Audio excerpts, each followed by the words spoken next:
Bora fazer esse escondidinho de carne moída que vai fazer você se sentir o próprio jacan sem precisar ter muito trabalho. Então vamos aprender essa receita.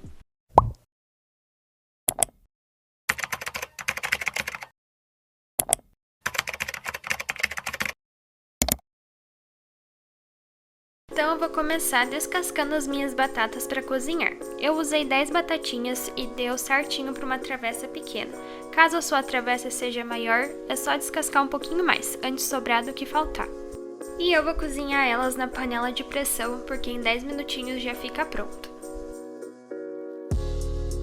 Aí, detalhe, corta elas no meio para cozinhar mais rápido e por completo. E enquanto elas pegam pressão, vamos preparar a carne moída.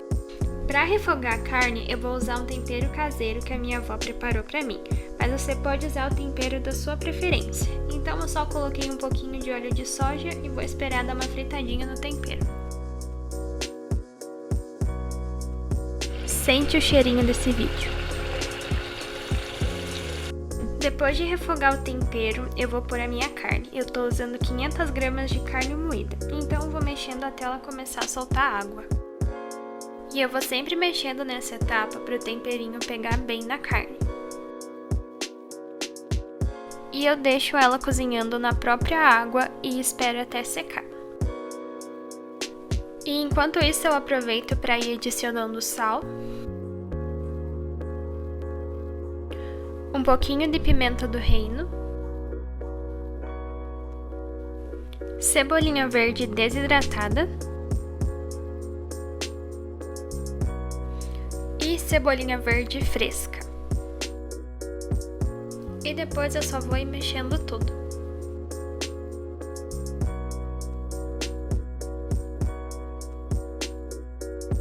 E depois que a água da carne seca, eu aumento o fogo um pouquinho e eu vou refogando ela por alguns minutinhos para ela poder dar uma fritadinha. E depois eu coloco mais um pouco de água para cozinhar novamente. E quando secar, eu só vou repetir o processo de refogar e vou colocar o molho de tomate. Vou colocar mais água para o molho de tomate aderir na carne e ela ficar mais molhadinha. E finalizo com um pouco de páprica e tá pronta a nossa carne moída. E com as nossas batatas cozidas, eu vou pôr elas em um recipiente grande para poder fazer o purê. E vou amassar as minhas batatas normalmente. No purê eu vou pôr 2 colheres bem generosas de margarina e vou colocar um pouco de leite. O leite é semi-desnatado aqui, mas você pode usar o normal. Depois eu só vou mexer. E com um garfo mesmo, eu vou misturando tudo e vou amassando para o purê ficar bem lisinho e macio. E também para não sentir aquelas bolinhas de batata na hora de comer o nosso escondidinho. E para o nosso purê ficar perfeito, eu vou pôr requeijão. Não economiza porque é esse cara que vai dar o diferencial no seu purê. Você pode substituir a margarina pelo requeijão, mas eu particularmente gosto da mistura dos dois.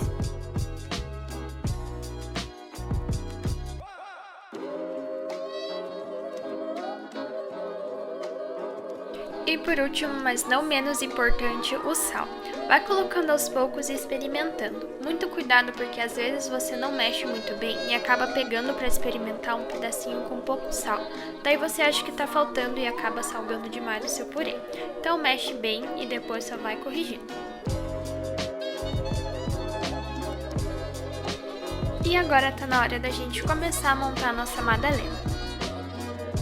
Então vamos começar fazendo uma caminha no fundo da travessa. Então eu vou espalhando uniformemente o purê. Não faz uma camada muito fina, senão na hora de ir pro forno é perigoso de queimar a sua madalena embaixo ou de grudar na travessa. Então vai fazendo camadas, mas também cuidado para não deixar muito grosso, porque senão não dá para fazer, não dá para colocar mais carne, queijo.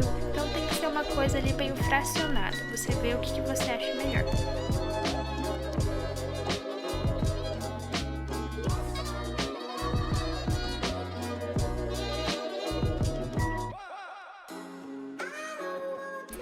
Depois da camada de purê, é só pôr o queijo. Eu fui colocando as fatias inteiras e nos cantinhos que ficaram sem, eu só fui cortando o queijo e preenchendo.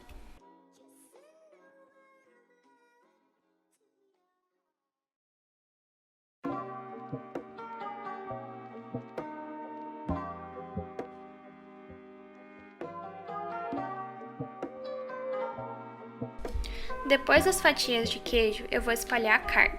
Não deixe uma camada muito grossa de carne, só o suficiente para cobrir o meio e os cantinhos, senão não vai sobrar espaço para fazer as outras camadas.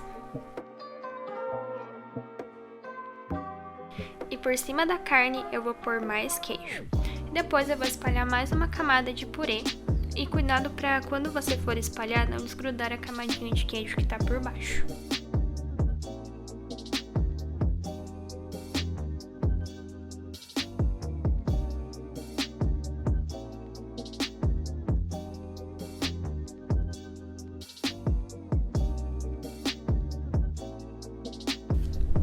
Eu vi que não ia sobrar espaço para finalizar se eu colocasse mais queijo, então coloquei a carne moída direto na segunda camada.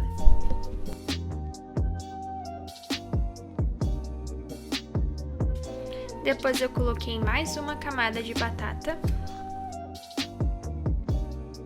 E para finalizar, eu fiz tirinhas de queijo para pôr por cima da torta. Eu fui colocando e cobrindo todos os cantinhos. Não precisa ficar perfeito porque vai derreter depois no forno. Se você preferir, você pode só pincelar uma gema de ovo por cima e colocar para assar. E tá na hora de pôr no forno, então você só espera o seu queijo de cima gratinar, ou se você optou pelo ovo, esperar ele dourar. Então, gente, esse foi o resultado. Ficou muito bom e ficou muito bonita. E é uma receita realmente muito fácil, né? Serve muito para quando você quer comer alguma coisa diferente, ou não sabe o que fazer, ou não sabe fazer, né? Acontece. Então é realmente muito simples. Não esquece de deixar o seu like se você gostou, de comentar o que achou da receita. E é claro, né? Se inscrever no canal para mais receitinhas como essa.